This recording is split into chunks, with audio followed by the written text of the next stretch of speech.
your career, your money, and the uncertainty of where the pay is going to come from? Yeah, good question. I've had such a good run.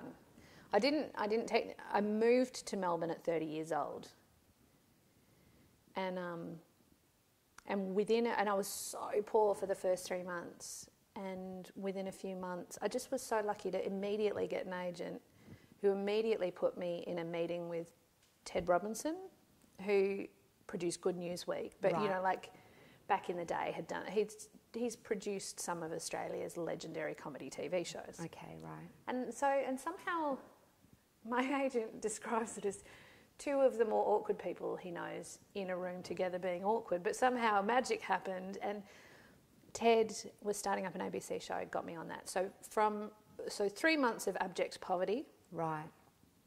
The way first world people describe that, Right. where you can't afford a takeaway coffee. Yeah.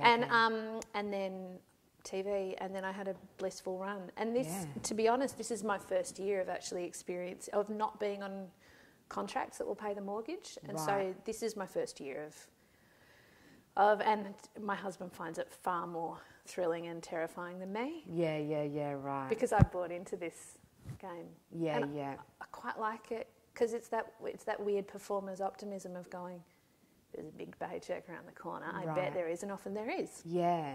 And do you worry because you have had a great run, but it is up and down with every performance Do I worry career. that it's... No, not do you worry, but that it's over? That there won't be another one?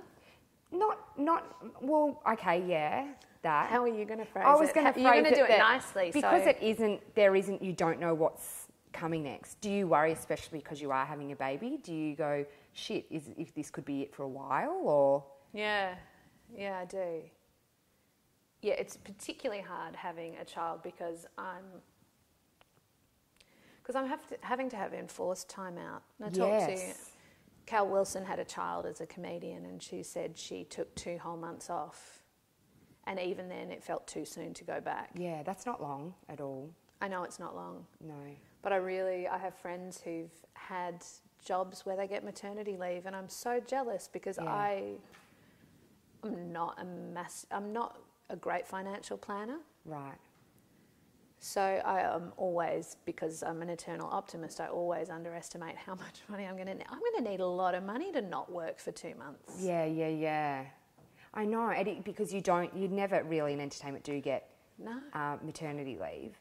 But also there is the fear, and when I fell pregnant and wasn't in it, there's the fear that, people are going to be getting these jobs. How long am I going to need off with this baby? And realistically, and it's shit, and it's like this for every woman, right now you probably wouldn't get employed because you are unavailable.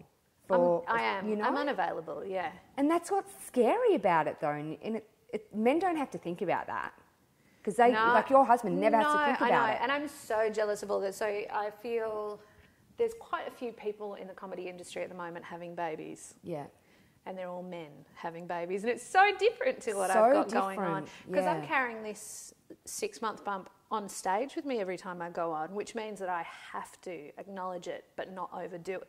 You know, like, as in nobody really wants you to do 20 minutes of brand new gear about how you're having a baby, but they also don't want you to walk on stage and not even mention it, you know, because, it's really tricky. It's quite, feels like quite a, don't listen, burden.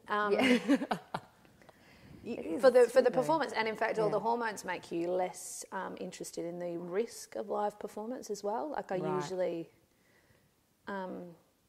usually relish it. I love that feeling of being about to go on stage, and even if you feel a little bit nervous, I feel like it's the way sports people must feel. It's like, let me at it. It's a great feeling. Wow. And then there's something about pregnancy hormones that make you go, protect yourself. It's not too late to run. It's a really new experience for me, and that's obviously what other people experience when they, people who say they're afraid of public speaking. This must be what it feels like for them, where you feel a bit sick and like you want to go home.